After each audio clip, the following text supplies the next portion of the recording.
안녕하세요. DI 성형외과 성형외과 전문의 정현익 원장입니다. 이번에 소개해드릴 금쪽 같은 뇌 환자에서는 코 수술 후 염증이 생기면서 발생한 심한 구축 현상 때문에 스트레스를 받으시면서 수년을 지내시다가 코제 수술하신 그런 사례를 얘기해 보려고 합니다.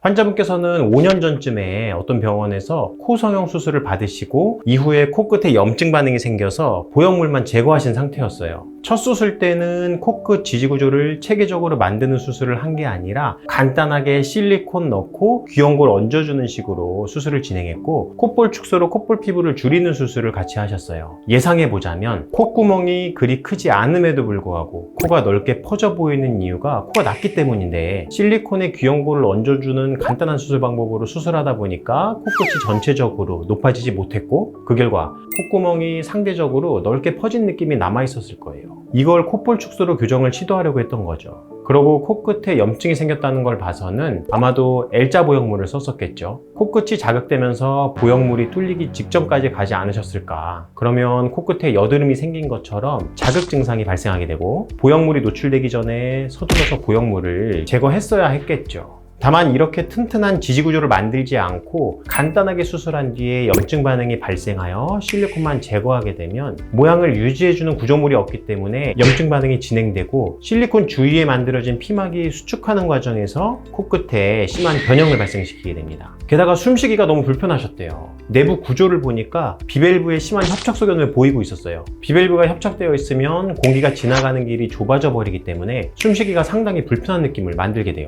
재수술 받은 분들의 경우 이식물도 많고 수축 반응이나 내부 구조의 변형으로 인해서 기능적인 문제를 동반하고 있는 분들이 생각보다 많습니다. 코 수술에서 모양만 생각하기 쉬운데 사실 코는 기능적인 요소도 상당히 중요한 구조예요. 따라서 미용 수술이 아무리 잘 되었더라도 숨쉬기가 불편하면 그 만족도는 떨어질 수밖에 없으며, 그래서 코 수술을 계획할 때는 기능적인 문제가 있는 경우 기능 수술을 병행함으로써 이 점까지 개선시키게 되면 만족도는 더욱 높아지게 됩니다. 그래서 저희 병원에서는 수술 전에 CT 촬영을 통해서 내부 구조를 정확하게 확인하고 적절한 기능적인 수술을 병행해서 만족도를 높여드리기 위해서 노력을 하고 있습니다. 기능 수술 자체는 상당히 간단한 수술임에도 불구하고 만족도가 아주 높습니다. 환자분께서는 본인의 구조적인 특징 때문에 교정이 불가능하다고 생각하시고 이렇게 오랜 기간 동안 생활하셨어요. 미용적으로도 불만족스럽고 기능적으로도 불편감이 있으니까 얼마나 오랜 기간 동안 힘들게 지내셨겠어요. 그래서 제가 환자분께 해결책을 드리기 위해서 상담을 진행했습니다. 우선 수술 시 중요하게 생각해야 하는 점은 피부와 내부 구조물을 구성하는 모든 조직들이 부족한 상태이기 때문에 조직을 충분히 분리하여 연장시켜주고 최대한 여러 재료를 확보해야 돼요. 그리고 이렇게 연장시킨 조직을 이상적인 모양으로 유지시켜주기 위해서는 튼튼한 지지구조를 만들어주는 것이 기본이죠. 따라서 환자분께 드린 처방은 코끝에 튼튼한 자가늑연골을 활용해서 지지구조를 만들고, 비정상적으로 발생된 흉조직에 대해서는 세밀한 분리 작업과 제거 작업을 같이 하는 것이었어요. 이렇게 코끝을 정상적인 위치로 내리면서 높여주고 구축 반응으로 상당한 변형에 와 있던 콧날개 연골을 분리해서 정상적인 모양으로 재배열해 드렸어요. 그리고 새로 만들어진 코끝 높이에 따라서 콧대 라인이 자연스럽게 따라갈 수 있도록 콧대에 볼륨을 채워서 라인을 완성시키게 됩니다. 이분의 경우에는 구축 반응이 심했고 아직까지도 간간히 이물 반응처럼 콧대에 붓기와 같은 증상이 발생하였기 때문에 염증 반응이 진행 중일지도 모른다는 그런 걱정거리가 있었죠. 만약 보형물을 넣으면 이런 염증이 재발할 가능성이 있어서 염증에 좀 더 강한 엉덩이 진피를 활용해서 콧대 라인에 굴곡을 채워드렸어요. 엉덩이 진피의 경우에는 높은 콧대를 만들기에는 좀 어려운 재료이지만, 이렇게 염증 반응이 진행 중이거나 혹은 자연스러운 콧대 라인을 원하셔서 충분한 볼륨 효과가 필요 없는 경우에는 이렇게 자연스러운 콧대 라인도 만들 수 있고 아주 안전하게 사용이 가능하죠. 수술 사진 비교해 보실게요.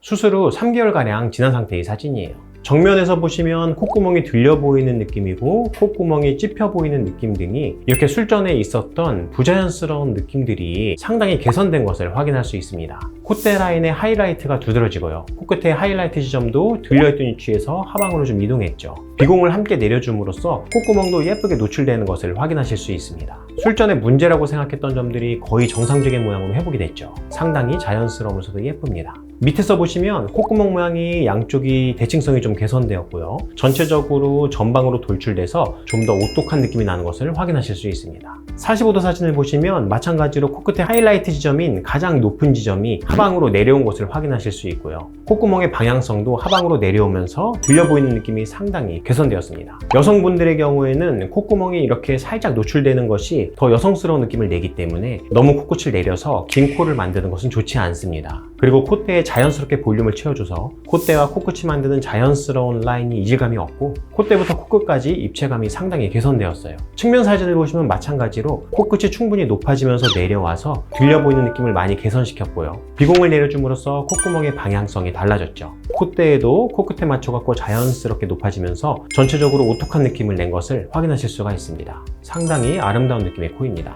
그리고 이전에 콧볼 축소를 통해서 콧구멍에 피부가 부족하신 분들이나 콧볼 바닥이 낮아서 팔자가 부각되어 보이는 분들의 경우에는 팔자 꺼짐도 개선시키고 전체적으로 중안면의 입체감도 내줄 수 있는 귀족 수술을 병행하였을 때 높아진 코끝과 밸런스가 맞춰짐으로써 더욱 자연스러운 결과를 낼 수가 있습니다. 자, 어떠세요? 제 금쪽 같은 환자분. 좀 더 일찍 인연이 닿았더라면 좋았을 텐데 말입니다. 그랬다면 굳이 그런 불만족스러운 코를 가지고선 안 된다고 생각하면서 후회의 나날을 보내셨을 필요도 없었을 거고 좀 더 자신감 있게 하루하루를 생활하셨을 수 있었을 텐데 말입니다. 제 금쪽 같은 환자분과 동일한 경험을 겪는 분이 생기시지 않기를 바랍니다. 세상에 무조건 불가능한 것은 없습니다. 한 번쯤은 고민하지 마시고 누군가와 고민도 털어놓고 상담해 보시는 시간을 가지시는 건 어떨까요? 이상 마치겠습니다. DI 성형외과 정현희 원장이었습니다. 감사합니다.